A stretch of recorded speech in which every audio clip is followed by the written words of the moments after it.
교회의 재발견. 거창하죠. 거창하긴 한데 크게 공동체성을 교회가 뭐냐 이것을 다시 한번 조명하고 현대 교회에 찾아온 도전, 이것에 대해서 우리가 어떻게 응답할 것이냐, 대처할 것이냐, 그 문제에 대해서 좀 집중적으로 살펴보려고 강의안을 준비를 했습니다. 제일 중요한 문제가 있어요. 우리가 교회를 생각하고 교회를 고민하고 섬긴다고 할 때 제일 중대한 문제가 있습니다. 그래서 교회를 어떤 관점으로 바라볼 것이냐, 교회를 바라보는 다양한 관점이 있을 수가 있어요. 그런데 교회를 이해하는 데 있어서 가장 중대한 관점이 있는데 그게 무엇이냐면 첫 번째 1번이에요. 누구의 교회인가? 라고 하는 것입니다. 한 장로교회, 한 노회라고 하죠. 장로교회에서는 노회에서 장로를, 신천 장로님을 심사하는 자리에서 장로 후보자 한 사람이 질문을 받았대요. 교회의 주인은 누구입니까? 이분이 교육을, 훈련을 못 받은 거야. 그래서 교회의 주인은 장로이지요. 대답을 했대요. 이런 분을 어떻게 해드려야 돼요? 그래서 떨어졌다는 거예요. 그래서 안 되겠습니다. 당신은 장로로서 적합하지 않습니다. 다음에 오십시오. 이렇게 떨어졌대요. 그래서 문을 이제 열고 나오는데 혼잣말로 그랬대요. 그러면 교회 주인이 목사인가? 그랬다는 이야기가 있어요. 싫어해요. 이런 교회 주인이 누구예요? 여러분 정답을 알고 있잖아. 교회 주인이 누구입니까? 자, 교회의 주인이 누구이냐? 이게 대단히 중요한 문제이다. 첫 번째, 작은 1번, 누가 교회를 세우시는가? 이것이 중요한 문제라고 하는 것입니다. 마태복음 16장 18절 말씀 함께 봉독하도록 하겠습니다. 시작. 또 내가 내게 이르노니 너는 베드로라. 내가 이 반석 위에 내 교회를 세우리니 음부의 권세가 이기지 못하리라. 네, 예수님께서 하신 말씀이에요. 예수님께서 이 베드로의 신앙 고백, 주는 그리스도이시요 살아계신 하나님의 아들이십니다 라고 하는 신앙 고백을 들으시고 이 베드로를 축복하시면서 이렇게 하신 말씀인데, 여기에 보면 예수님, 여기 나라고 되어 있는 것은 예수님을 뜻하는 거예요. 내가, 주어가 누구예요? 내가 이 반석 위에, 베드로의 고백 위에 내 교회를 세우리니 음부의 권세가 이기지 못하리라. 교회를 세우는 주체가 누구이십니까? 예수 그리스도이시고, 누구의 교회입니까? 내 교회를 세우리니, 그러니까 주님의 교회, 예수 그리스도의 교회라고 하는 것입니다. 두 번째, 누가 교회의 기초인가? 라고 하는 것입니다. 에베소서 2장 20절 말씀 한번 읽어보겠습니다. 시작. 너희는 사도들과 선지자들의 터 위에 세우심을 입은 자라. 그리스도 예수께서 친히 모퉁이 돌이 되셨느니라. 아멘.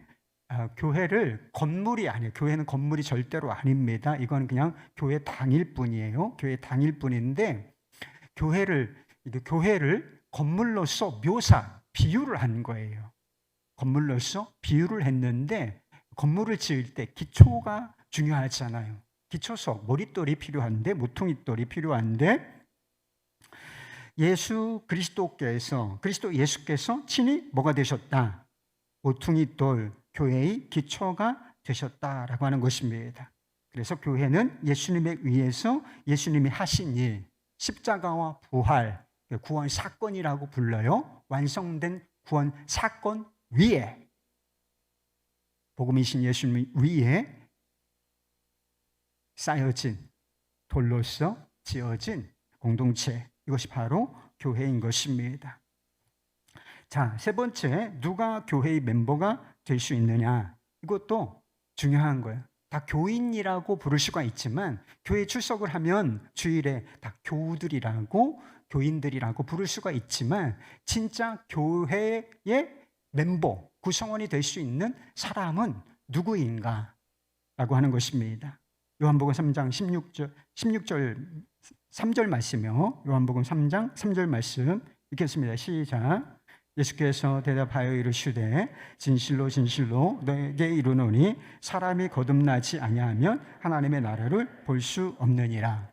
예수님께서 교회를 세우신다고 했고 예수님께서 교회의 기초 터전이 되신다라고 말씀을 드렸습니다. 근데 예수님께서 친히 하신 말씀인데 사람이 뭐 하지 아니하면 거듭나지 아니하면 하나님의 나라를 볼 수가 없다 이렇게 말씀을 하셨지요.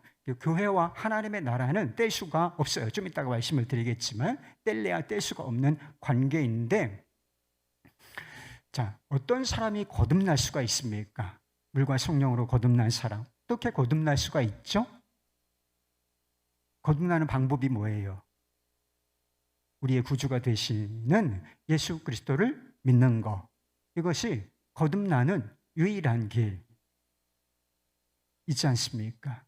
그래서 예수 그리스도를 믿는 사람, 예수 그리스도를 믿는 구주로 믿고 그리고 예수 그리스도를 마음속에 영접한 사람이 교회의 진정한 멤버가 될 수가 있다는 것입니다. 예수님과 이 모든 것, 1, 2, 3, 이 세 가지를 종합해 볼 때 예수님과 관계되지 않은 교회는 있을 수가 있을까요? 없을까요?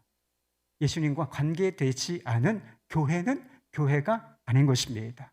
이렇게 어떤 사람들이 모여서 어떤 활동을 할 수가 있지만 그 가운데 예수님께서 중심이 되시고 주인이 되시지 않는다면, 기초가 되시지 않는다면 그것은 진짜 교회는 아니다.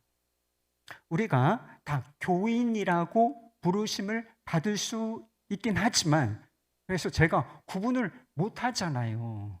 저는 그런 구분을 못 합니다. 누가 진짜 하나님의 자녀고 하나님의 자녀가 아니고 누가 진짜 거듭났고 거듭나지 않았고 제가 그거 어떻게 분별할 수 있겠어요? 신앙 생활의 모습을 보면 대략 그럴까? 이런 정도이지 진짜는 하나님만 아시는 것이지요. 그런데 하나님은 아시지 않습니까? 예수님께서 주인 되시는 사람, 그 사람이 바로 교회의 진정한 멤버가 되고 이런 사람들이 모인 공동체가 진정한 교회다라고 말씀을 드리는 것입니다. 예수님께서 주인 되시는 이 공동체, 이 교회는 구호로 되는 것은 아닙니다. 전국에 보면 예수님께서 주인 되시는 교회, 그리고 제가 전에 섬기던 교회 이런 거기에서 이렇게 조금 이렇게 퍼져나간 교회들이 있어요. 그리고 정신을 좀 갖지 않은 교회들 중에 예수님께서 주인 되시는 교회라고 하는 이런 핵심 가치 이런 것들을 세우고 목회를 하는 우리 목사님들 그런 교회들이 여러 개 있어요. 그래서 예수님께서 이끄시는 교회, 예수님께서 주인 되시는 교회. 그래서 우리가 그런 목표를 설정할 수는 있지만 이것이 구호로 되는 것은 아니라는 것입니다. 여러분, 예수님께서 주인 되시는 교회는 어떻게 되는 거예요? 우리 각 사람, 여러분, 다른 사람 아니고 우리 자신 한 사람 한 사람이 예수님의 주인 되심을 인정해야 된다는 거. 여러분, 예수님의 주인 되심을 인정합니까? 예수님께서 나의 주인 되신다라고 분명히 예수님을 영접한다는 것은 그런 의미인 것입니다. 수준 높은 사람의 어떤 고백이 아니라 예수 그리스도를 믿는 사람, 믿는 모든 사람들의 기본적인 고백이 무엇이냐? 예수님은 나의 구주이시며 삶의 주관자가 되신다, 주인이 되신다라고 하는 것이 이것이 기본적인 출발점이라고 하는 것입니다. 예수님께서 가르쳐 주신 기도에 그런 기도가 있잖아요.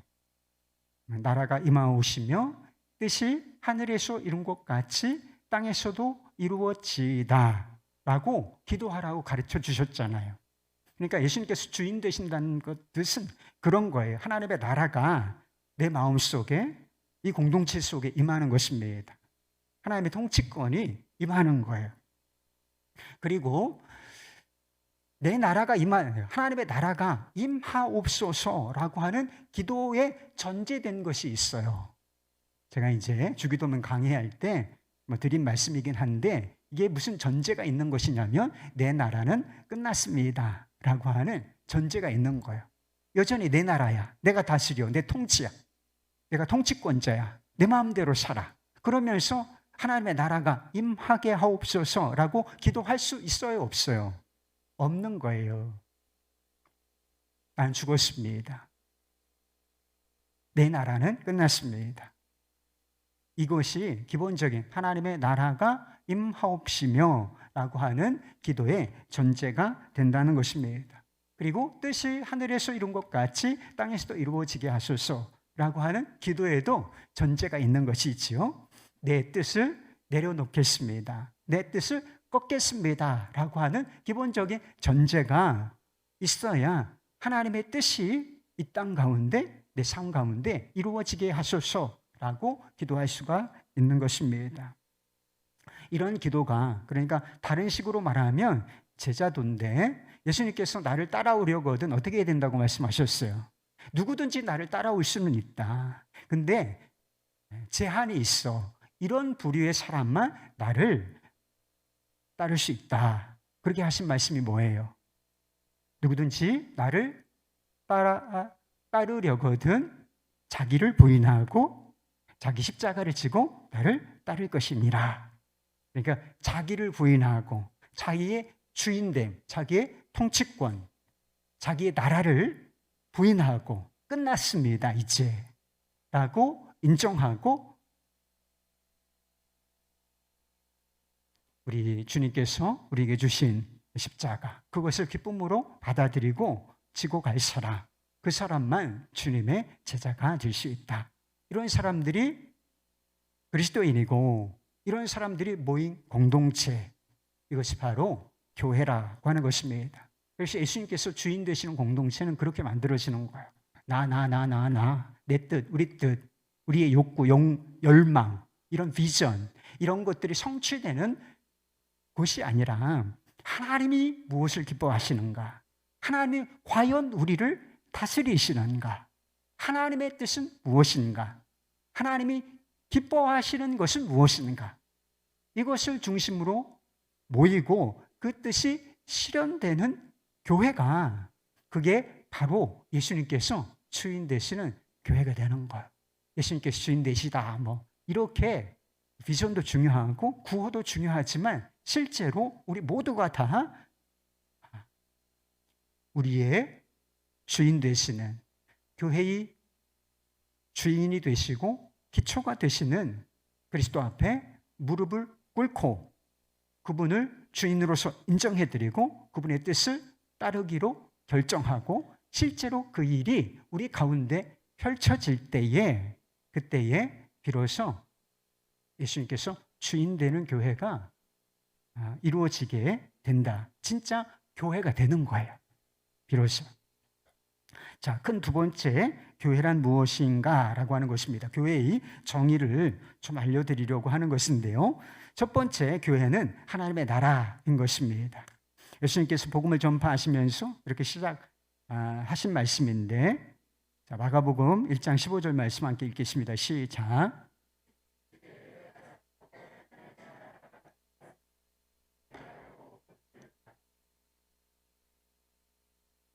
자, 하나님의 나라는 뭘 의미하느냐? 하나님의 나라가 뭘 의미할까요? 하나님께서 왕권을 가지고, 하나님이 만왕의 왕이시잖아요. 세상의 주인이시잖아요. 만물의 주인이 바로 하나님이신데, 하나님께서 왕으로서 통치권을 행사하시는 그런 나라를 말하는 것입니다. 그래서 어떤 지역, 시간, 공간, 이런 개념 이상이에요. 그래서 통치권적인 개념이 있습니다. 통치권적, 옛날에 왕들이 다 통치권을 다 행사를 했잖아요. 그 통치권이 미치는 영역, 이것이 바로 그 나라인데, 하나님의 나라라 함은 하나님께서 세상을 창조하시고 주관하신 하나님께서 통치권을 행사하시는 영역, 통치권이 실현되어지는 영역이 바로 하나님의 나라라고 하는 것입니다. 그래서 예수님께서 이 땅에 오신 이유가 무엇이냐? 하나님의 통치권을 회복하기 위하여, 하나님의 나라를 회복하기 위하여 오신 것입니다. 자신이 이제 활동을 시작하시고 이제 십자가와 부활을 통해서 구원 사역을 완성하실 것이잖아요. 그래서 이 모든 것을 내다보시고 하신 말씀이 때가 찼고 하나님의 나라가 가까이 왔으니, 마태복음에서는 이 하나님의 나라를 천국이라고 불러요. 하나님의 나라와 천국은 다른 게 아닙니다. 똑같은 거예요. 그런데 유대인들을 대상으로 썼느냐, 이방인들을 대상으로 썼느냐, 그래서 이해하기 쉬운 방식으로 단어를 그렇게 선택했을 뿐이지 하나님의 나라와 천국은 동일한 것입니다. 그래서 그 전까지, 예수님이 오시기 전까지 세상은 하나님을 반역하는 세상이었단 말이에요. 하나님을 적대시한단 말이에요. 하나님의 통치권을 인정하지 않아요. 그래서 사람들이 하나님을 마음에 두기를 뭐였다? 싫어하였다. 하나님의 통치권을 거부했다는 거예요. 그게 바로 죄성의 핵심인 것입니다. 죄가 무엇이냐? 하나님을 마음에 두기 싫어하는 것, 하나님을 하나님으로 인정해드리지 아니하고 왕으로 인정하지 않으며 내가 내 삶을 마음대로 하고 싶어 하는 것, 이것이 죄의 본질인데, 이게 온 세상을 뒤덮은 죄된 세상 나라의 본질이라고 하는 것입니다. 그래서 이런 죄된 세상, 하나님의 통치권을 거부하는 세상 속에 오셔서 하나님의 통치권, 죄를 없이 함으로 말미암아 이 죄의 문제를 해결함으로 말미암아 하나님의 왕권과 통치권을 회복시키기 위하여 오신 분이 누구신 거예요? 예수님이시다라고 하는 것입니다. 그래서 예수님이 계신 곳에 하나님의 나라가 임하는 거예요. 하나님의 나라는 어디예요? 예수님께서 주인 되시는 곳. 예수님께서 주인 되시는 곳이 바로 그래서 하나님의 나라가 여기 있다, 저기 있다, 믿지 말라. 하나님의 나라는 너희 안에 있느니라. 그리고 말씀하셨잖아요. 하나님의 나라가 어디 있어요? 살아계신 예수님께서 여러분 마음속에 계시다면 거기가 하나님의 나라인 거예요. 우리가 다 그렇게 하나님의 다스림, 하나님 예수님의 주인 되심을 고백하고 있다면 여기가 바로 하나님의 나라인 것입니다. 그래서 하나님의 나라라고 하는 것은 아주 거시적인 거예요. 보이지 않는 영역까지 아주 우주적인 개념의 공동체인데, 이것이 볼 수 있게 가시적인 공동체로 임한 영역이 있어요. 이게 바로 교회인 것입니다. 그래서 하나님의 나라, 가시적인 하나님의 나라 공동체, 하나님의 나라가 뭐다? 교회라고 하는 거예요. 이해가 되십니까? 하나님의 나라는 엄청 시간과 공간과 시대를 초월하는 어마어마한 개념인데, 통치권의 개념인데, 이게 볼 수 있게, 하나님의 나라가 볼 수 있게 임한 곳이 있는데 그것이 바로 교회라 하는 것입니다. 예수님께서 음부의 권세가 교회를 이기지 못할 것이다 라고 말씀을 하셨지요. 그래서 여러분, 교회는 별명이 있는데 승리하는 공동체예요. 여러분, 한 주간 승리하다 오셨어요? 아이고, 또 실패했구나 마. 아이고, 또 실패했지 마. 엉망진창이었어요, 주님. 우리가 다 실력이 그렇죠. 우리의 실력은 다 그래요. 그러나 너무 염려하지 마십시오. 우리는 반드시 승리하게 되어 있다. 음부의 권세가 내 교회고 내가 교회를 세울 것이고 내가 교회를 보호할 것이고 내가 교회를 대표하여 싸울 것이기 때문에 교회는 반드시 승리한다. 음부의 권세가 견디지 못할 것이라는 거예요. 결국은 완성된 하나님의 나라가 오고야 말 것이다 라고 하는 것입니다. 그래서 요한계시록의 대주제가 이거예요. 요한계시록 그냥 이 관점으로 보면 이해가 싹 됩니다. 요한계시록 너무 어려운 책가 아니에요. 거기에 물론 이제 미래에 되어질 일들 좀 이해하기 어려운 부분이 있어요. 그렇지만 이 관점, 그 당시에 막 로마 정부로부터 엄청난 박해를 받고 있었거든요. 그래서 그 연약한 교회가 그 박해 속에서 견디느냐고 고통이 많았어요. 그렇지만 그 교회들을 향하여 선포된 메시지가 뭐냐? 교회는 이긴다예요. 교회는 이긴다. 음료는 망한다. 음료가 뭔지 아세요? 로마를 말하는 거예요. 로마, 작은 음료. 로마는 이미 성경 말씀대로 망하였고 큰 음료, 마귀가 통치하는 이 세상, 그것도 망할 것입니다. 교회는 이긴다. 이것이 그래서 그 교회가 이길 것이다 라고 하는 확신과 믿음 안에 서서 고난을 견디라는 거예요. 승리의 믿음으로 돌파해 나가라. 이런 취지로 주어진 말씀이 바로 요한계시록이라고 하는 것입니다. 지상의 교회는 대단히 불완전해요. 여러분도 내가 불완전하면 교회는 다 불완전한 거죠. 여러분 완전해요?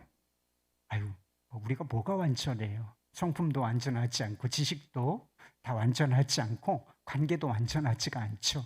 그래서 지상의 교회는 하나님의 나라라고 하는 이름은 가지고 있지만 여전히 불완전성이 있는 것이 사실이에요. 그런데 교회의 가치가 뭔지 아십니까? 그럼에도 교회는 지상에서 하나님의 나라, 곧 천국을 경험할 수 있는 유일한 공동체라는 것입니다. 그리고 세상 가운데 천국이 임하였고 천국이 완벽하게 임할 것이다 라고 하는 것을 보여줄 수 있는 유일한 공동체가 어디겠어요, 여러분? 이게 천국의 속성을 전혀 우리가 맛보고 누리고 보여줄 수 없다면 우리가 기대하는 천국도 없는 거예요, 여러분. 우리가 이 공동체 안에서 천국의 속성, 사랑, 신뢰, 신실함, 천국의 속성들이 있어요. 그런 천국의 속성, 완벽하지 않죠. 그러나 그 천국의 속성을 맛보도록 여기서 하신 거예요. 그러니까 완벽한 새 하늘과 새 땅이 임할 때 그것을 100이라고 따지면 여기서 누리는 것은 뭐 10이나 될 수 있을까? 뭐 수치로는 잘 이렇게 계량화하기는 어렵지만 그래도 천국을 맛볼 수 있는 유일한 공동체고, 그리고 천국을 세상 가운데 천국은 있어, 천국은 오고야 말 거야 라고 하는 것을 드러내 보여줄 수 있는 유일한 공동체, 이게 바로 교회라는 거예요. 이 불완전하고 연약한 교회가 가지고 있는 위대성, 이게 바로 여기에 있는 거예요. 자, 두 번째, 교회란 무엇인가? 하나님의 가족이라는 거예요. 하나님의 가족. 자, 에베소서 2장 19절, 이거는 세 번역으로 읽겠습니다. 시작. 그러므로 이제부터 여러분은 외국 사람이나 나그네가 아니요 성도들과 함께한 시민이며 하나님의 가족입니다. 하나님 나라의 시민이에요. 성도들과 함께한 시민이며, 이게 천국 시민 됐다는 거예요. 그렇죠? 시민이기도 해요. 하나님 나라에 우리가 속해 있잖아요. 그러니까 지금 우리가 이 땅에서 대한민국의 시민인 동시에 하나님 나라, 하나님 도성의 시민인 것입니다. 그런데 또 한 가지 우리의 정체성을 밝혀주고 있는데 뭐라는 거예요? 하나님의 가족입니다 라고 하는 것입니다. 교회는 건물이나 조직이 아니라고 말씀을 드렸습니다. 세상에서 불러냄을 받은 사람들의 모임인 것입니다. 예수 그리스도를 믿음으로 말미암아 거듭난 사람들의 모임이며 천국 시민들의 모임인 것입니다. 그뿐 아니라 하나님을 아버지로 모신 가족 공동체, 이것이 바로 교회의 정체성이라는 것입니다. 그래서 여러분, 우리가 주기도문, 이게 주기도문이 얼마나 중요한지 몰라요. 짧지만 모든 것이 거의 다 우리의 신분과 정체성과 앞으로의 미래와 모든 것이 다 들어있을 정도로 이 기도는 대단히 엑기스예요. 많은 내용들을 담고 있는데 거기에 보면 하늘에 계신 누구 아버지요? 나의 아버지. 하나님은 나의 아버지이시죠. 그런데 이상해요. 주기도문의 주어는 내가 아니라, 개인이 아니라 공동체입니다. 우리라고 하는 공동체, 우리라고 하는 하늘에 계신 우리 아버지이시여. 그러면 내 아버지이시기만 한 것이 아니라 내 옆에 있는 사람, 김 집사님, 박 권사님 다 누구예요? 하나님을 나의 아버지, 우리 아버지라고 부르는 여기에 모인 분들이 가족 공동체. 그래서 우리는 뭐라고, 집사님, 권사님, 장로님, 또는 저는 목사, 이런 직분이 있지만 사실 우리 모두는 에브리바디 뭐예요? 형제이고 자매이다라고 하는 것입니다. 그래서 이거를 잊으면 안 돼요. 그래서 한번 불러봅시다. 옆에 누가 앉아있든, 그래서 남자가 있으면 형제님이고, 자매가 여자분이 앉아있으면 뭐예요? 자매님. 그래서 형제님, 자매님, 안녕하십니까? 한번 해보시죠. 우리는 가족입니다. 형제님, 우리는 가족입니다. 자매님, 우리는 가족입니다. 부부끼리 앉아도 이건 마찬가지예요, 여러분. 부부끼리 앉아 있어도 여보, 우리는 가족입니다. 그건 저기지만 형제님, 우리는 가족입니다. 이게 팩트예요. 자, 그래서 우리는 가족 관계는 혈연으로 맺어지죠. 결혼으로 맺어지거나 혈연 관계를 통해서 가족 공동체가 형성이 되는데, 하나님의 가족 공동체도 피로 맺어진 거예요. 그래서 피는 물보다 진하다. 그래서 가족 공동체가 얼마나 관계가 끈끈한 것인가를 보여주는 표현이 피는 물보다 진하다는 것이죠. 그런데 사람의 피보다 예수 그리스도의 피는 훨씬 더 진한 것입니다. 그래서 예수 그리스도 그 보혈의 피로 우리가 뭐가 됐다는 거예요? 가족 공동체, 서로를 형제님, 자매님이라고 부르는 가족 공동체가 되었다라고 하는 것입니다. 그래서 이것이 믿어져야 된다. 이분이 정말 형제구나, 자매구나. 우리가 예수 그리스도 안에서 가족 공동체라고 하는 것을 이렇게 인정하는 거 대단히 중요한 문제인 것입니다. 세 번째는 교회의 우선성이라고 하는 거예요. 혈연으로 맺어진 가족도 중요하고 직장과 일터 다 중요합니다. 그래서 여러분 중요한 거예요. 개인의 일 대단히 중요해. 가정, 일터 중요해. 그래서 어떤 목사님이 그런 설교를 하는 걸 제가 오래전에 얼핏 들었어요. 그래서 교회에서 주일날 이렇게 모여서 예배를 드리고 예배를 이제 끝내면 돌아가잖아요. 그래서 서로 인사를 하고 돌아갈 때 어떻게 인사를 해야 되느냐? 집에 다녀오겠습니다. 이래야 된다는, 그래서 교회 중심으로 신앙생활을 해야 된다. 이렇게 강조를 하시는 것을 들었어요. 이게 성경적인 강조라면 맞는데 너무 예전에 우리가 막 교회 중심으로 막 살아야 된다. 그래서 막 교회에서 막 살리게 이렇게 살도록 이렇게 막 그래서 헌신된 사람들은 막 교회에서 살다시피 하는, 저는 이런 건 꼭 좋은 일이 아니라고 생각해요.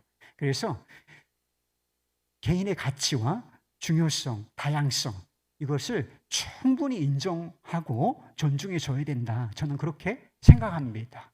그래서 교회 너무 많이 오지 마세요, 여러분. 사회 가서 가정생활 충실하게 하시고, 진짜예요, 여러분. 가정생활, 가정 내팽개치고 여기 와서 뭐 할 거예요? 응? 가정생활 안 되면 교회 와서 봉사하지 마세요, 여러분. 그 직장생활 가서 직장에서 성경 보지 마시고, 응? 직장에서 왜 성경을 봐요? 일을 해야지. 삶의 예배는 성경을 봐서 예배를 드리는 게 아니고 직장에서 성실하게 일하는 게, 그냥 누가 보든지 안 보든지 일을 잘하는 게 삶의 예배를 드리는 거예요. 하나님을 영화롭게 하는 것입니다. 그런데 그런 강조, 잘못된 강조와는 다른 관점에서 교회는 대단히 교회라고 하는 가족 공동체는 대단히 우선적이고 삶의 중심을 차지해야 하는 공동체는 맞아요. 그리고 예수님께서 하신 말씀이야, 그게. 예수님께서 막 복음을 전파하시면서 병자를 고치고 사람들을 막 이렇게 몰고 다니면서 이렇게 하실 때, 가족들이 보기에는 내 아들이 미쳤구나. 아직 갔어. 우리 형 미쳤다. 잡으러 가자. 그래가지고 말씀 전하는 사역하는 현장에 막 우르르 뒤에 몰려와 있어요. 그래가지고 사람들이 보소서 당신의 어머니, 당신의 형제들입니다. 이렇게 왔다고 알려주셨을 때 하신 말씀이에요. 마가복음 3장 35절 말씀 한번 읽어보겠습니다. 시작. 누구든지 하나님의 뜻대로 행하는 자가 내 형제요 자매요 어머니이니라. 엄연히 마리아가 있으시고 계시고 다른 동생들이 와 있단 말이에요. 그런데 좀 무시하는 듯한 말씀이 뉘앙스가 좀 있잖아요. 진짜 내 가족이 누구냐? 진짜 내 가족이 누구예요? 하나님 아버지의 뜻대로 행하는 자라야 내 형제요 자매다 라고 말씀하고 있다는 것입니다. 이 궁극적 가족이 누구냐라고 하는 것을 말씀해 주고 계신 것이다. 그래서 여러분, 우리가 다 천국에서 만날까요? 못 만날까요? 여러분, 천국에서 봅시다. 그래가지고 헤어질 때 좀 단기간에 못 만날 것 같으면 천국에서 보자. 그리스도인들끼리 그렇게 인사할 수 있죠. 우리 천국에서는 꼭 만나자. 만날 수 있으니까. 근데 진짜 믿음을 다 가지고 있다면 우리가 그 전제 안에서 우리는 다 천국에서 뭐로 만날까요? 가족 공동체로 만날 것입니다. 가족으로서 만날 거예요. 가족으로서 하나님을 아버지라. 여기서 하나님을 아버지라고 부르는데 천국 가면, 완성된 천국에 들어가면 하나님이 이웃집 아저씨가 됩니까? 그런 건 아니잖아요.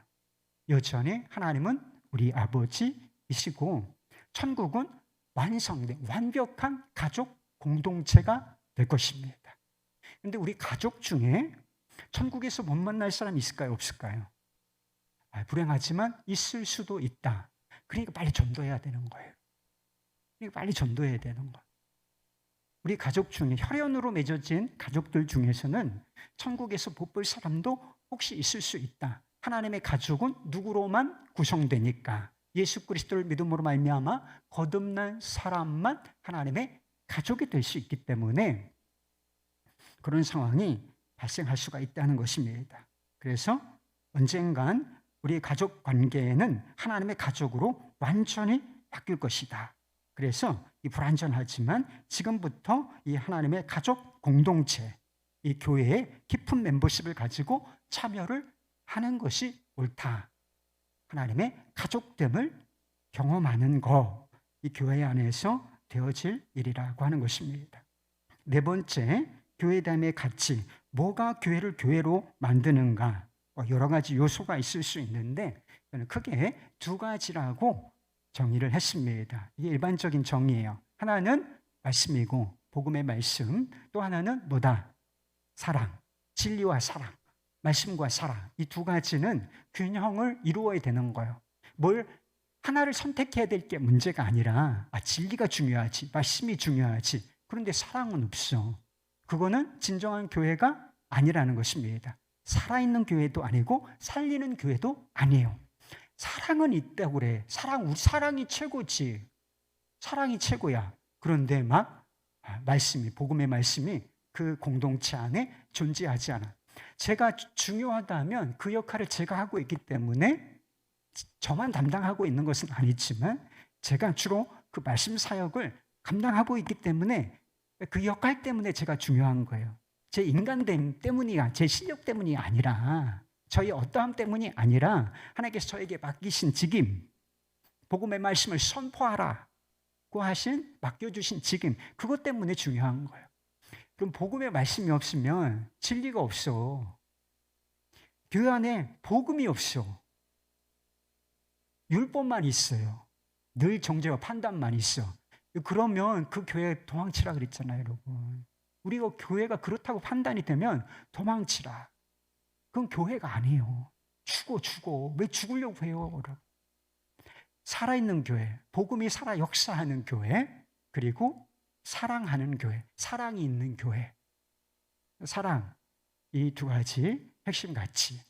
복음이 살아있고 우리 관계 속 이 공동체 안에 사랑이 살아있고, 이런 교회가 주님이 주인 되시고 주님이 기뻐하시며 살아있고 살리는 교회가 된다는 사실. 그래서 항상 제가 이 일을 점검할 뿐만 아니라 우리 모두가 이 일에 관심을 두고 이 일에 우리가 우리 자신을 드려야 한다라고 하는 것입니다. 자, 큰 세 번째, 현대 교회를 향한 도전과 응전. 거창하죠? 우리에게 현대 우리가 교회 공동체가 생성된 지는 아마 2000년이 넘었죠. 그런데 최근에 교회에 이렇게 이제 현대 교회에 주어진 교회 도전이 있어요. 그것을 제가 몇 가지로 정리를 했는데, 하나는 개인주의화되고 있다는 것이고, 그리고 두 번째는 온라인 언택트 시대가 가속화되고 있다는 것이며, 세 번째는 언제나 그랬듯이 교회가 세속화되고 있다라고 하는 것입니다. 첫 번째 도전, 개인주의화되고 있다는 거예요. 지금 우리가 사는 세상, 몇십 년 만이에요. 그게 불과 몇십 년. 그래도 우리는 공동체의 가치를 세상에서도 굉장히 중요하게 여기는 사회였습니다. 그런데 이 사회의 흐름이 확 바뀌었어요. 그래서 이제 70년대, 80년대 막 산업화를 거치면서 90년대, 2000년대 막 들어오면서 이제 막 핵가족화되고 개인주의가 서구 사회처럼 심화되어져 가고 있는데 요새는 고속도로가 뚫렸어요. 그래서 1인 세대가 얼마나 많은지 몰라요.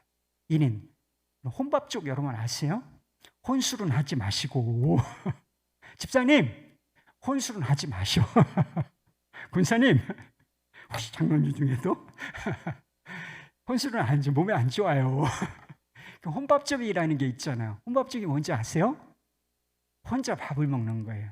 제가 한 90 몇 년도에 일본에 가서 좀 낯선 광경을 봤어요. 일본 사람들이 이렇게 그냥 요만한 데다가 놓고서 칼을 쳐놓고 무슨 독서실에서 밥을 먹는 것처럼 혼자 막 이렇게 먹어. 그런데 이게 지금 우리나라에 들어왔어요. 그러니까 칸이 닫혀져 있어요. 칸이 닫혀져 있고 누가 대화도 하지 아니하며 혼자 이렇게 밥을 먹는 그런 상황이 연출이 되고 있다라고 하는 것입니다. 그래서 다른 사람으로부터 간섭받는 것도 원치 아니하고 나 자신도 다른 사람의 삶에 뭐 이렇게 개입하거나 관심을 두지 않는 그런 상황. 이게 바로 개인주의라고 하는 것입니다. 그런데 이게 사회뿐만 아니라 신앙이라고 하는 영역에서 이런 현상이 아주 뚜렷하게 나타나고 있다는 것입니다. 그래서 개인의 가치와 편의에 집중하면서 개인 그리고 개인의 가치와 편의, 편리하다, 신경 쓸 게 없잖아요. 나는 나, 너는 너 터치 하면 편리하잖아요. 에너지 쓸 게 없고 막 아유 저기 뭐하러 들어가니 이러면서 발을 안 담근단 말이에요. 그러니까 편리해요. 그리고 관계와 공동체를 부담스러워하는 사람들이 많이 늘어나고 있다는 것입니다. 그래서 신앙은 있어요. 예수 그리스도를 믿고 하나님의 존재를 믿고 예수 그리스도를 믿지만 이 공동체가 좀 부담스러운 거야. 그래서 일명 안 나가 교인, 가난한 교인이 점점 늘어나고 있다는 이야기가 있습니다. 그래서 제가 어느 통계를 봤는데 한 25%, 몇 퍼센트? 25% 정도가 나는 신앙은 있지만 자신의 정체성, 난 크리스찬이야. 하지만 나는 공동체에는 속하고 싶지 않아. 이렇게 생각하는 사람들이 실제로 교회를 안 나가고 있는 사람들이 25%나 된다는 통계가 있습니다. 두 번째 도전은 온라인 언택트 시대의 가속화라고 하는 것입니다. 온라인 시대가 개막된 것은 좀 됐어요. 한참 됐습니다. 90년대 또 뭐 이렇게 하면서 이제 인터넷 막 보급이 되고 속도가 빨라지고 이러면서 온라인 시대는 열린 지는 조금 됐습니다. 홈페이지 운영이나 온라인 예배 송출 그런 것도 이제 활용하고 있는 상태였죠. 그러나 이게 막 고속도로가 뚫린 게 코로나19 팬데믹 때문이라고 하는 것입니다.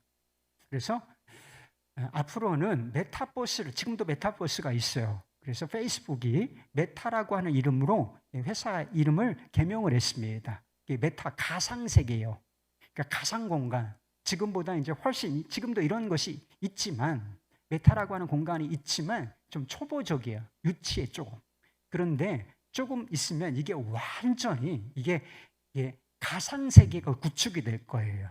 그래서 거기가 쇼핑도 하고 무슨 어느 샵에도 방문하고 그리고 그것을 가상현실화 시켜가지고 막 직접 체험하는 것처럼 이런 상황으로 아마 만들어질 것이고 거기에는 분명히 가상의 교회도 세워질 것이 분명합니다. 앞으로 이제 그런 시대의 흐름 속으로 혹 하고 막 지금 달려가고 있다라고 하는 것입니다.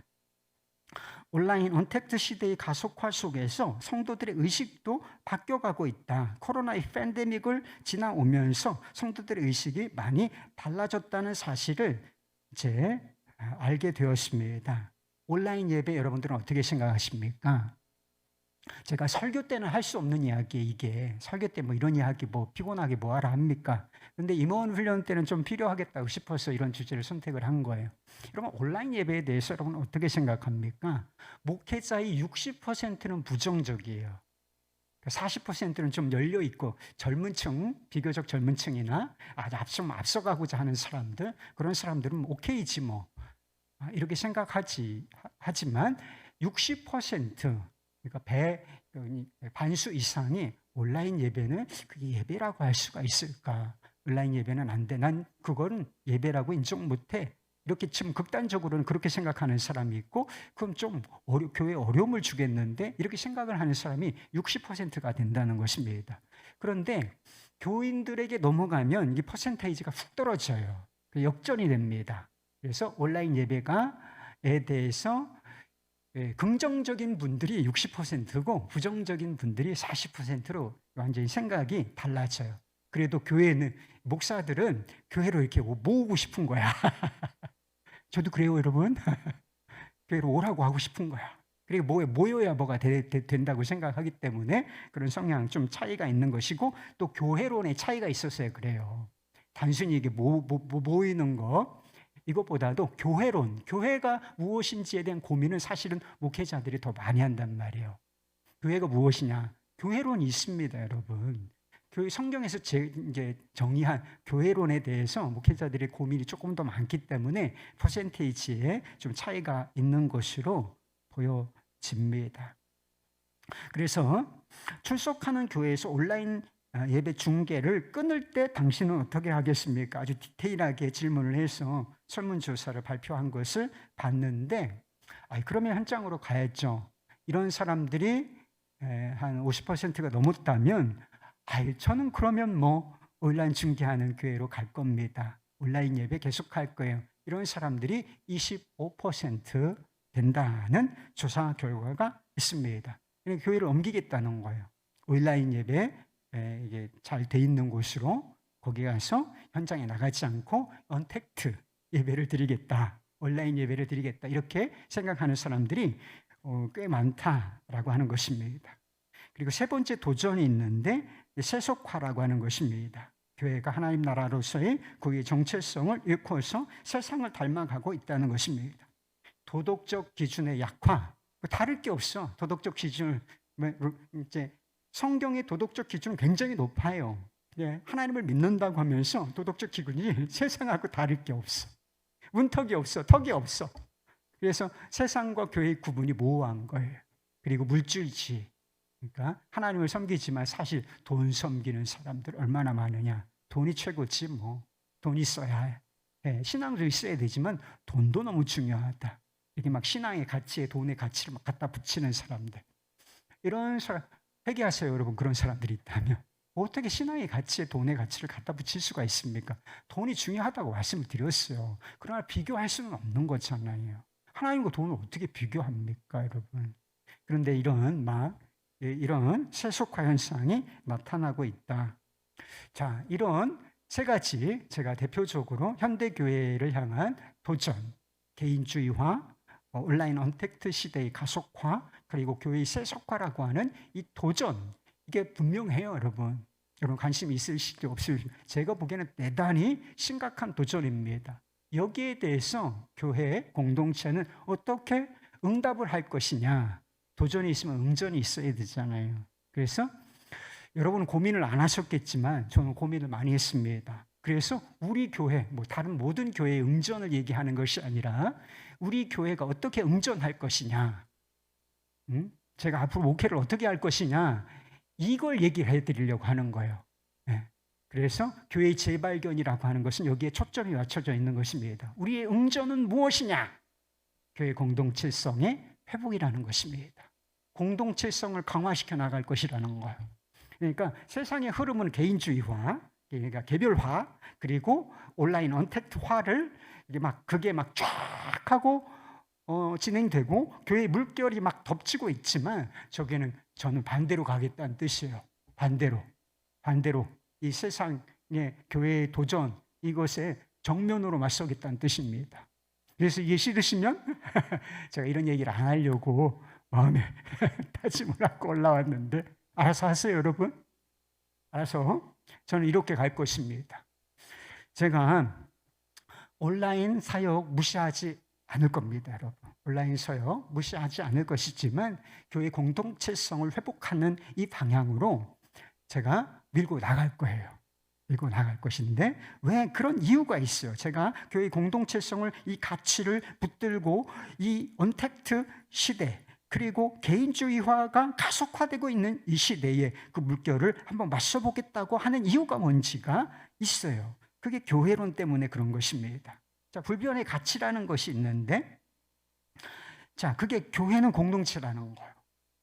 세상이 어떻게 변하든지 어떤 흐름이 도전이 오든지 교회는 공동체다. 이거는 불변의 가치라는 것입니다. 자, 하나님이 공동체이세요. 유일하신 하나님이시지만 하나님은 동시에 공동체적인 분이세요. 공동체. 그래서 삼위일체. 셋인데 한 분이시고 한 분이신데 셋이다. 이해하기는 어렵죠. 진리로서 받아들이는 수밖에 없는데 그 공동체성을 가지고 계신 하나님께서 우리 인간을 창조하실 때 관계 중심적이고 공동체성을 가진 존재로 창조하셨다는 거. 그래서 못 벗어나요, 여러분. 죽을 때까지, 주님 오실 때까지 관계성, 공동체성이라고 하는 것을 절대로 벗어나서 살 수 없는 존재. 그게 바로 인간인 것입니다. 그리고 교회가 뭐냐? 교회의 본질이 뭐예요? 사람들의 모임이란 말이에요. 구원받은 사람들의 모임, 세상에서 불러냄을 받은 사람들의 모임, 곧 공동체인 것입니다. 다양성이 존중되어야 한다고 말씀드렸어요. 그래서 막 일사불란하게 막 북한의 무슨 김일성처럼 그거는 다양성이 인정된 공동체, 그건 독재 사회지. 그거는 주님께서 원하시는 공동체의 모습이 절대로 아닙니다. 그래서 막 담임 목사 말 한마디만 막 일사불란하게 지금 우리 교회는 절대로 그렇지가 않죠. 앞으로도 그럴 것입니다. 너무 염려하지 마세요. 그러니까 개인의 의견 또는 소통 이거 굉장히 중요하게 여기며 갈 겁니다. 그렇지만 교회는 다양성을 가진 공동체인 동시에 그리스도 안에서 한 몸이라는 거예요. 이게 정해주신 거라니까. 예. 다양성. 그래서 하나인데 컬러풀한 거예요. 여러분 무지개를 생각하시면 딱 맞아요. 교회는 뭐와 같다? 무지개와 같다. 빨주, 노초, 파남보 7가지 색이지만 여기에 수백 가지, 수천 가지 색이 사실은 들어있어요. 스펙트럼을 딱 펼쳐보면 아주 다양한 컬러가 하나를 딱 이루고 있는데 이게 너무 불편하다. 이런 분 계세요? 무지개는 너무 아름답잖아요.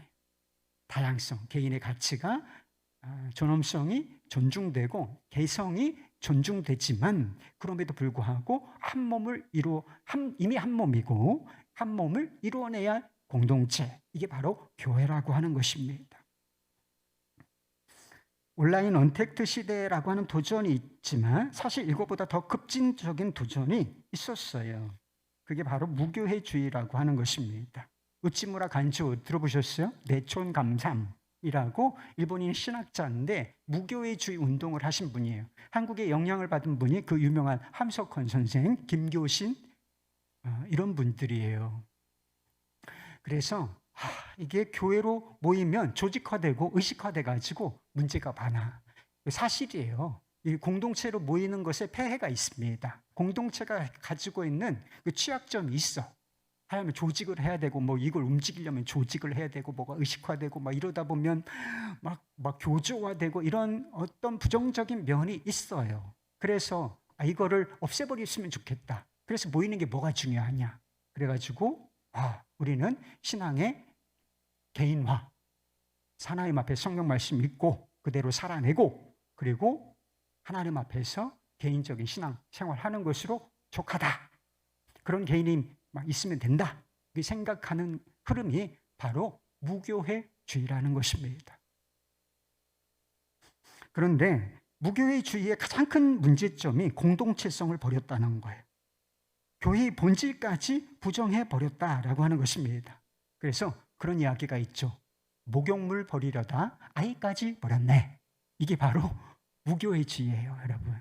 언택트 시대, 그래서 온라인으로라도 뭐 어떻게 뭐 연결이 돼 있잖아.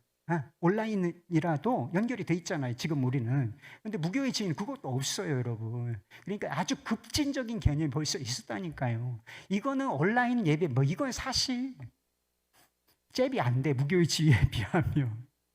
그러니까 얼마나 급진적인 거예요. 근데 이게 문제가 무엇이냐? 그러니까 조직화된 어떤 교회 이걸 너무 부정적으로 생각하다 공동체성까지 잊어버리는. 그래서 일본 교회가 굉장히 약화된 이유가 원인 중에 하나예요. 절대적인 원인이라고 말할 수는 없지만 일본의 교세가 얼마나 약한지 몰라요. 지금 1%도 안 돼. 크리스찬 비율이. 근데 일본에도 교회가 막 이렇게 살아났던 적이 있어요. 부흥했던 시절이 있습니다. 근데 이게 불이 다 꺼진 이유 중에 하나가 공동체성을 버렸기 때문인 것입니다. 교회가 공동체로 존재하는 다양한 이유가 있어요. 성경적인 예배, 혼자도 예배 드릴 수가 있죠. 저는 그걸 부정하지 않습니다. 그러나 성경적인 예배의 정의는 공동체, 그러니까 모여서 이게 드리는 예배, 우리가 예배라고 일반적으로 삶의 예배 말고 일반적으로 부르는 예배라고 하는 것은 공동체적인 것입니다. 여러분 구약 성경부터 신약 성경까지 한번 다 살펴보세요. 예배가 어떻게 개인주의화 될 수가 있냐? 예배는 개인주의화 될 수가 없는 것입니다, 여러분. 공동체가 하나님 앞에서 함께 드리는 것이고 그런 사람들이 집으로 돌아가서 개인적으로 가정 예배를 드릴 수는 있지만 결코 개인주의화 될 수 없는 것이 예배라 하는 이게 성경적인 정의이고 또 하나 우리가 예배로만 모일 뿐만 아니라 모이는 이유는 더 말할 수 없이 다양한데 그중에 핵심적인 이유가 성도의 교제라고 하는 거예요. 뭐라고요? 성도의 교제라고 하는 것입니다. 그래서 성도의 교제, 그래서 이 부족한 사람들이 모여가지고 아이고 힘들다 이게 아니고 부족한 사람들이 모여서 온전함을 이루게 하는 것이 하나님의 계획이란 말이에요. 부족한 사람들이 모여가지고 아이 힘들다 이게 아니고 그건 사람의 생각이고요. 그건 주님이 안 계신 생각이에요. 교회 주인은 누구시라고 말씀드렸어요. 교회의 기초는 누구라고 말씀을 드렸습니까? 예수님이 계신 부족한 사람들의 모임은 불완전하지만 그게 결국은 어디로 향하도록 만드셨다, 계획하셨다. 온전함이요. 온전함. 불완전한 사람이 모여서 예수 그리스도를 중심으로 신앙생활을 하며 성도의 교제를 할 때 온전해진다는 거예요. 그게 하나님의 계획이라는 것입니다. 이 성도의 교제가 얼마나 중요하냐? 이것은 사도신경만 살펴보아도 너무나 분명해요. 우리가 매주 고백하는 거 이것만 분명하면 여러분 공동체성, 성도의 교제가 얼마나 중요하냐? 우리가 다 인정하는 셈이에요. 나는 성령을 믿으며 거룩한 공교회와 성도의 교제와 죄를 용서받는 것과 몸의 부활과 영생을 믿습니다. 여기 보세요. 나는 성령을 믿습니다. 그리고 쭉 뒤에 성도의 교제가 중간에 들어와 있어요. 그런데 그 뒤에 보면 죄를 용서받는 것과 몸의 부활과 영생을 믿습니다. 여러분 제 용서를 믿습니까? 여러분의 몸이 부활할 것을 믿습니까? 그리고 이 영생의 삶, 이 완벽한 영생의 삶이 계속될 것, 여러분에게 선물로 주어질 것을 이미 주어졌고 완벽하게 주어질 것을 믿으십니까? 이 어마어마한 가치잖아요. 이 어마어마한 가치를 지닌 이 모든 것 사이에 뭐가 들어있어요? 나는 성도의 교제를 믿습니다. 나는 성도의 교제, 이 성도의 교제가 그깟 성도의 교제가 아니라는 사실을 이 사도신경이 너무나 명확하게 보여주고 있다. 피곤하다. 이래서 피할 것이 아니고 아유 불완전하다. 이래서 피할 것이 아니고 성도의 교제가 죄를 용서받는 것과 몸의 부활과 영생을 믿습니다. 이런 수준에 놓여 있다는 사실을 잊으면 안 된다는 것. 그래서 어떻게 해서든지 성도의 교제가 우리 안에 풍성하게 이루어지도록 하는 것, 이것이 제 목회 방향이어야 하는 것이 맞는 거예요, 여러분. 제가 막 맞짱하면 세상하고 맞짱을 떠보고 싶어서 그런 게 아니고 교회론이 그렇단 말이에요. 성경이 가르치는, 그리고 교회의 전통이 가르치는 교회론이 그러하기 때문에 제가 세상의 흐름에 이와 같은 방식으로 대처를 하겠다고 말씀을 드리는 것입니다. 개인주의가 주는 심플함과 또 편리함이라는 게 있어요. 그러나 개인주의에 폐해가 있다는 사실을 잊으시면 안 돼요. 관계와 공동체를 잃어버림으로 말미암아 거기서 오는 축복을 다 버리게 돼 있어요. 여러분, 외로움, 고립감, 그리고 우울증, 분노조절 장애. 여러분, 요새 정서적인 문제들이 얼마나 심각한지 모르죠. 조사 결과가 있어요. 이 심각한 조사 결과가 있다는 사실을 여러분 잊으시면 안 돼요. 연구 결과예요. 최근의 연구 결과인데 코로나19 사회적 거리 두기로 인하여 국민들 안에 정서적, 정신적 취약성이 높아지고 있다. 이게 조사 결과입니다. 전 국민의 일부 아니고 전 국민의 38%예요. 그러니까 3분의 1이 넘는 비율의 사람들이 외로움을 느끼고 있다는 거예요. 그래서 문제가 있을 때 난 누구에게 도움을 청하기가 어렵다. 이렇게 생각하는 사람들이 전 인구의 38%란 말이에요. 사회적 연결감, 우리는 네트워크로 연결되어 있다. 정서적으로 연결되어 있다. 이렇게 생각하는 사회적 연결감은 OECD 40개국 중에서 40위예요, 여러분. 그냥 밑에 있는 정도가 아니라 꼴찌예요, 꼴찌. 여러분, 우리가 방역을 그렇게 열심히 했죠. 어쩔 수 없는 일이라고 생각해요, 저도. 그래서 정부의 방침을 저는 95% 정도는 따랐어요.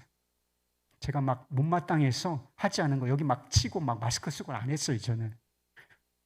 누가 신고했는지도 모르지. 그런 건 안 했어요, 저는. 그렇지만 대체적으로는 따랐어요. 그런데 우리가 얻은 게 있죠. 그래서 뭐 사망률이 적다. 오케이. 그런데 결국은 다 걸렸잖아. 안 걸린 사람 누가 있어요, 여기? 근데 우리에게 그리고 얻은 게 있어요. 방역을 그렇게 철저히 하게 해서 사회적 거리두기 뭐 이상한 말이 이제 생성이 돼가지고 사회적 거리두기를 막 그렇게 옆에 사람 오는 걸 그렇게 극단적으로 싫어하면서 뭘 얻었냐고요, 여러분? 육체적 안전을 얻었습니까? 그런데 사회적 고립감이 그렇게 높아졌다는 거예요.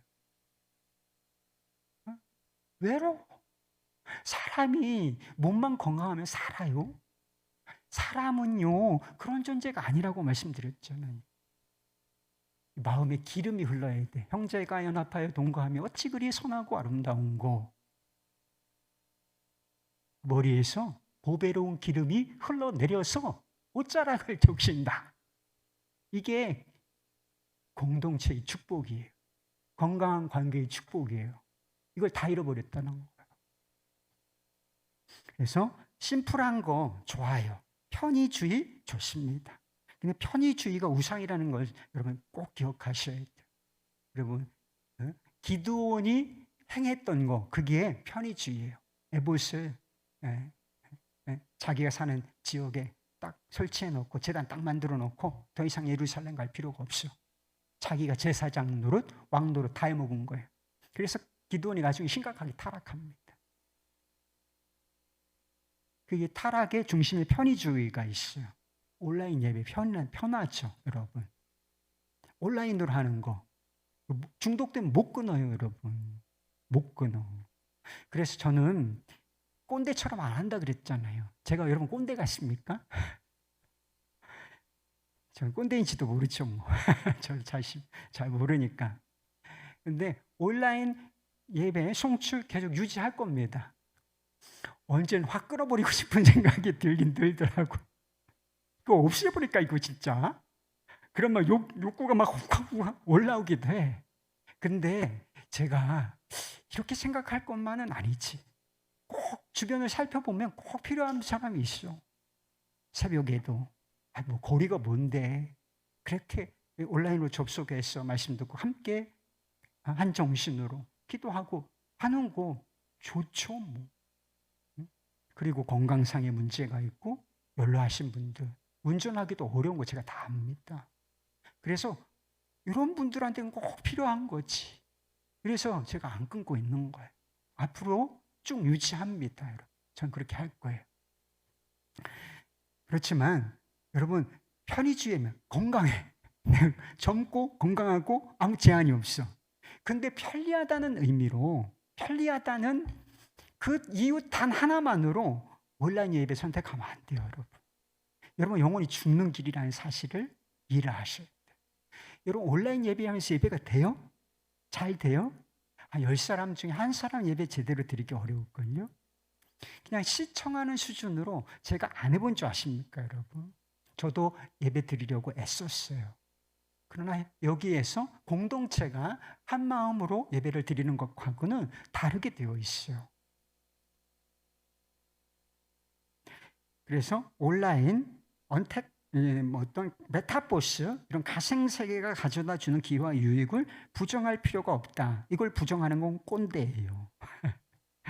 그러나 이에 대한 대비가 필요하고 선한 도구를 적극적으로 활용할 수 있어야 할 것입니다.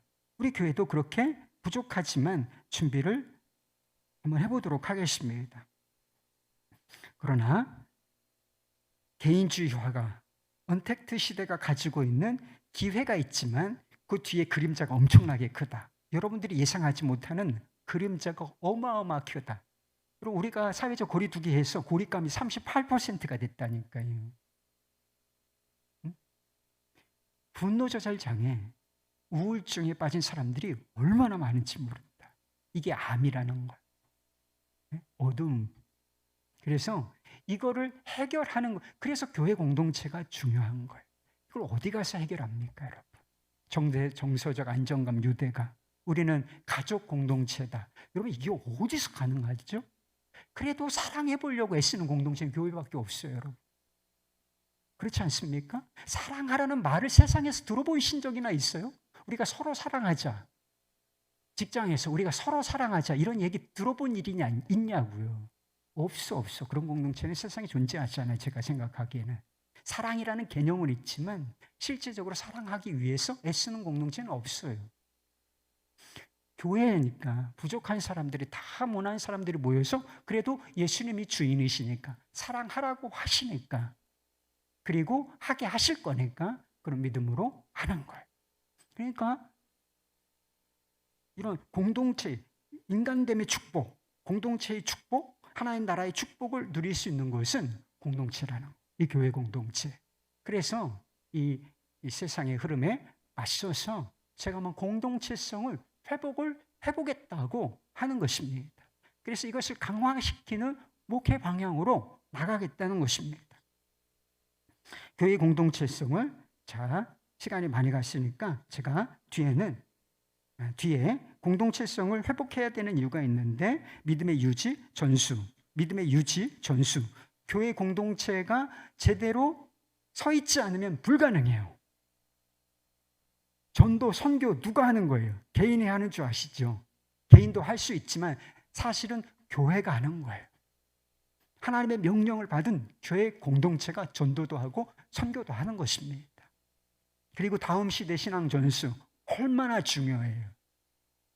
쉐마 이스라엘, 이스라엘아 들으라 하시면서 하신 말씀, 마지막에 이 말씀, 율법의 말씀을 그냥 철저하게 가르치라.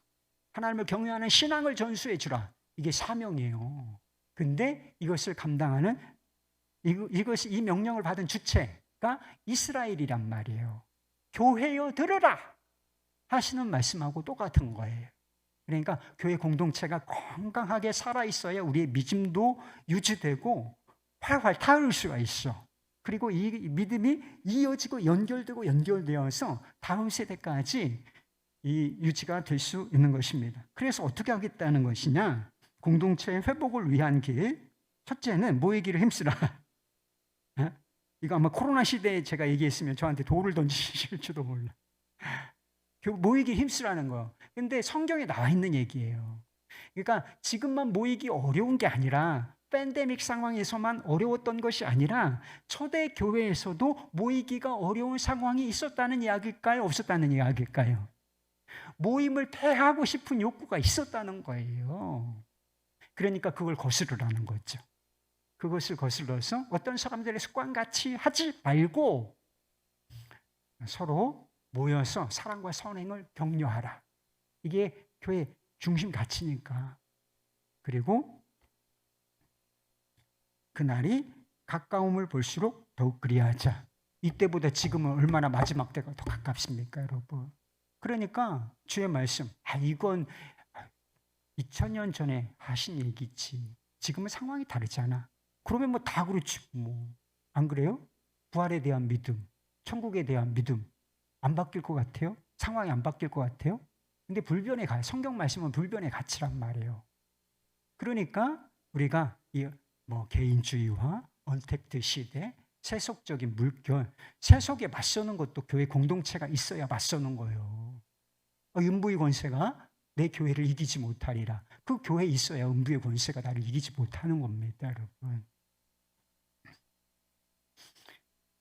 자, 거기 모임 출석을 그렇게 중요한 이유가 무엇이냐? 요건 로타리예요, 로타리. 로타리 클럽도 모임의 가치를 그렇게 중요하게 생각한다는 거예요. 접착제다. 우리를 서로 연결해 주는 게 출석이라는 거예요. 로타리 클럽. 로타리 클럽은 있어도 되고 없어도 되잖아요. 그 사람들 중요하게 여기지만 뭐 로타리 클럽 가입했다가 빠질 수도 있잖아요. 그러나 교회에서 빠지는 건 큰 문제잖아요. 있을 수 없는 일이잖아요. 근데 교회 출석, 멤버십을 유지하는 거 이게 얼마나 중요한 일이냐. 로터리 클럽도 그런 가치를 가지고 있다 하는 것입니다. 그리고 두 번째는 소그룹에 속하라는 거예요. 그래서 지금 소그룹에 속하지 않은 분들이 계셔. 그래서 제가 막 드라이브 안 건다니까 막 강요 안 한다니까요. 저는 선택하십시오. 이러면서 다 열어드렸잖아요. 자율적으로. 그래서 자원하시는 분만 소그룹 속하시도록 했는데 이건 중요하지 않아요. 엄청 중요한데 그래서 진짜 교회됨 그리고 성도의 교제를 진면목을 경험할 수 있는 공간은 우리 교회는 뭐 크지 않기 때문에 여기서도 좀 될 수가 있어. 그런데 조금만 더 커지면 불가능해져요. 그러니까 소그룹 한 5명에서 10명 사이로 모인 이 소그룹에서 그걸 경험하는 거예요. 그래서 우리 소그룹 공동체가 지금 쫙 올라왔어요. 제가 보기에는.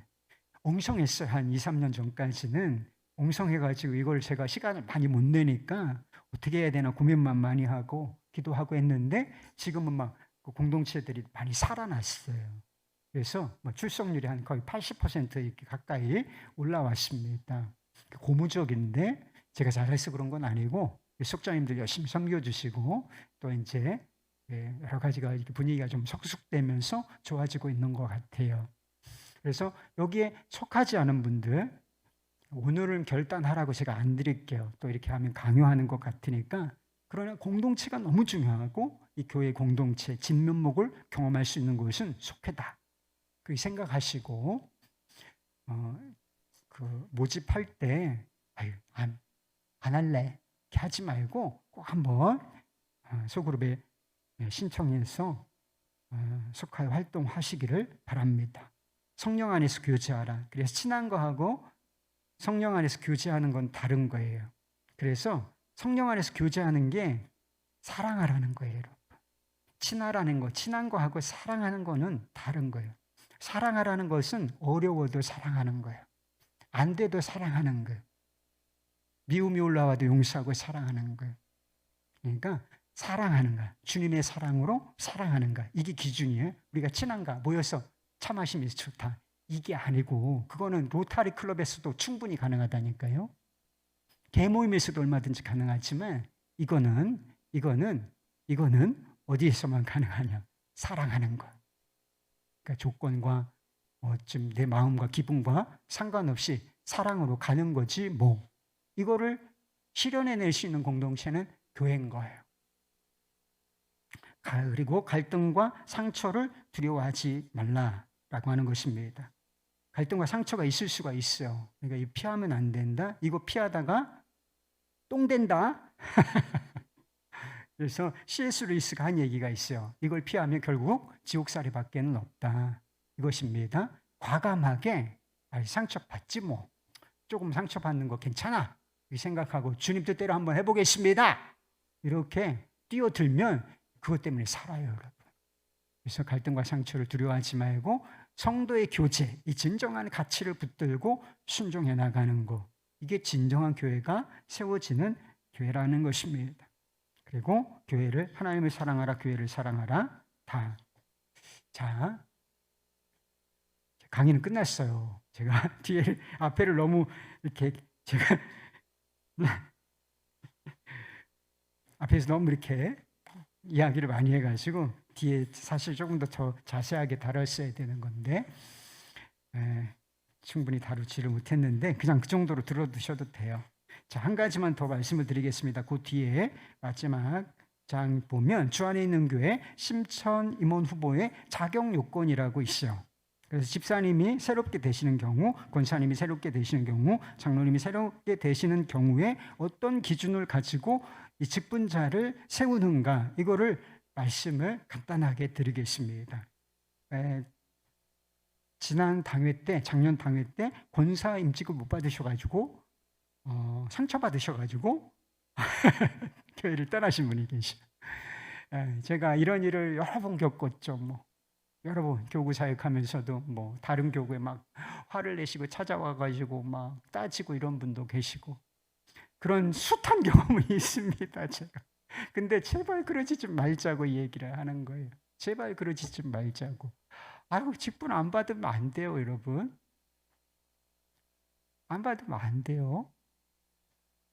이렇게 좀 마음을 좀 내려놓고 진짜 할 마음이 있으면 자격 요건을 갖추시면 돼요. 지금 제가 큰 짐을 한번, 집사보다 권사가 짐이 더 크고 권사보다 장로의 짐은 더 크고 무거운 겁니다, 여러분. 제가 뭣도 모르고 목사가 됐지만 목사의 짐은 다 큰 거예요. 다 힘들어, 저는. 제가 다 책임을 져야 되기 때문에. 그러니까 여러분, 꼭 이거 가지고 시험 들지 말자는 이유로 말씀드리는 거니까.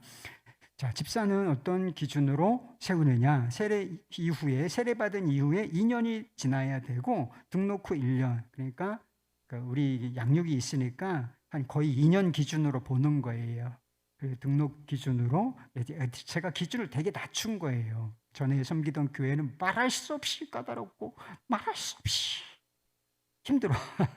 그걸 굉장히 제가 요약하고 수준을 조금 낮춰놓은 것입니다. 그리고 주일 예배 출석이 되셔야 하고 속죄 참여해야 되고 11조 헌금을 너무 강조하는 거 아니냐 이런 생각을 하실 텐데, 그러니까 헌금은 중요한 요소입니다. 그래서 11조를 하고 계시거나 또는 하겠습니다 이런 정도로 약속하시면, 그러니까 요게 조건에 다 충족이 돼야 되는 거예요. 주일 예배는 잘 나오시는데 속회 참여가 안 돼. 그럼 100년 있어도 집사 안 돼요. 우리 교회에서는. 별일을 다 해도 한 가지 안 되면 집사 안 된다. 속회 참여 안 되면 공동체의 가치를 제가 중요하게 생각하기 때문에 속회 참여를 넣어놓은 것입니다. 자, 권사님은 어떤 기준으로 되냐? 집사 5년차 이상으로 집사 경력이 있으셔야 되고 교회 등록 이후에 2년 경과 거의 3년 정도는 되셔야 하는 것이고, 그리고 주일 예배, 금요 성령 집회, 특별 새벽 기도에 참여하시는데 요 예배도 주일 예배는 나오시는데 금요 예배는 좀 듬성듬성 나오셔. 한 절반 정도 나오셔. 그러면 안 되는 거예요. 요 하나만 빠져도 다른 게 다 돼. 근데 금요 집회만 안 나오셔. 그래도 될까요, 안 될까요? 안 돼요. 안 되게 되는 거예요. 그런 규정을 가지고 있어요. 그리고 11조 감사헌금 실천 8회, 11조는 8회예요. 8회 이상은 되셔야 돼요. 그리고 감사헌금도 일정 횟수가 있고 속회 참여하셔야 되고 제자훈련, 봉사경험, 선교회, 소그룹 지도력이 검증된 이. 그래서 좀 리더십이 있어요. 권사는 리더십이 있어야 돼요. 그래서 그런 것까지를 보는 것이고, 이게 조금 좀 타이트한, 이게 전에 섬기던 교회 수준이 굉장히 낮춘 거예요. 제가 굉장히 낮춘 건데 이것도 좀 까다로워 보일 수가 있어. 그래서 60세 이상 되신 분, 60세 이상 감리교 규정상 권사의 정수에서 빠지게 돼 있어요. 그래서 세울 수가 있습니다, 자유롭게. 근데 등록 후 5년 이상 주일예배, 금요 성령 집회 참여, 속죄 참여, 11조 헌금, 제자훈련, 이것도 까다롭죠. 다른 교회에서 다 권사되는 교회예요. 근데 마지막에 이번 지난 기회견회 때 개정을 한 게 있어요. 그래서 70세 이상이 되신 경우는 이것도 보지 말자. 이것도 보지 말고 그냥 신앙생활 꾸준히 하셨으면 권사로 명예권사로 임명을 해드리자. 저 착하죠? 아유, 진짜. 저 진짜 할 도리를 진짜 다 하고 싶은 거예요. 목회자는 해주고 싶어 한다니까. 근데 원칙이 없으면 안 되니까. 해드리고 싶어 한다니까. 권사 시켜드리고 싶지, 제가. 왜 안 시켜드리고 싶겠어요. 제가 누굴 미워해서 그렇겠어요. 객관적인 기준만 가지고 여기에다가 이제 그분의 성품이 어떠냐, 뭐 이런 것들을 살펴보는 거지, 객관적인 기준을 일단은 통과를 해야 되는 거예요. 그래서 한 가지가 이 중에 뭐 이렇게 플러스 돼서 되는 요건이 있긴 해요. 근데 당회에 자세하게 풀어서 나갈 것입니다. 늘 나가요. 그리고 장로님은 주로 이제 조금 객관적인 기준, 권사 수준으로 되고, 그리고 이제 본이 되는 사회에서도, 이제 교회 안에서도 본이 되고, 가정에서도 좀 전도의 열매, 인과 기도의 열매가 있고, 리더십으로서 섬긴 어떤 경험, 그리고 결과가 좀 좋고, 이런 사람을 세우는 것입니다. 뭐 틀렸어요?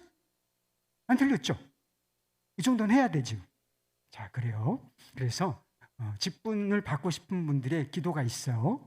자, 우리를 시험에 들게 하지 마시옵고 다만 믿음과 자격을 갖추게 하소서. 시험들, 당해가 오는 게 두려워요, 저는. 또 누가 시험 들었다고 할까 봐. 이번에 누가 또 나갈까? 저는 죽었다, 저를 죽었다 깨나도 저는 안 되는 건 안 돼요, 여러분. 저는 원칙을 흔들 수는 없어요. 죽는다 그러면 해드릴게.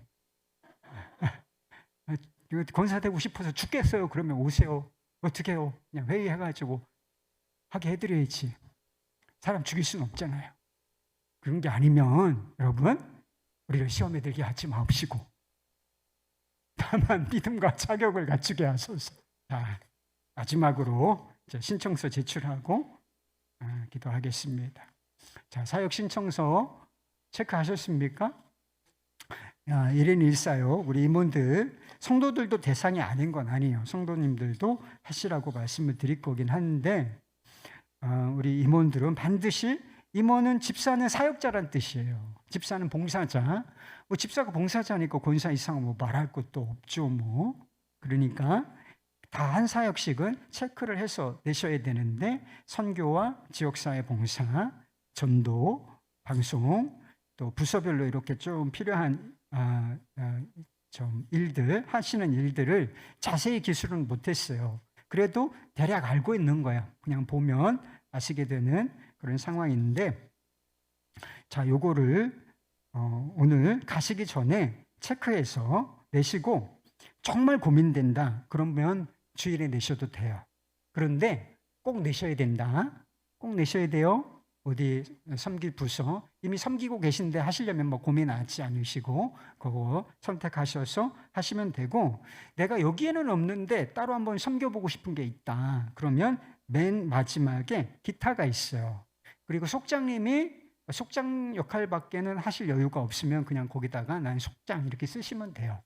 그리고 자신이 원하시는 사역이 있으시면 거기다가 쓰시면 제가 보고서 의논해서 그 일 하시도록 해드리도록 하겠습니다.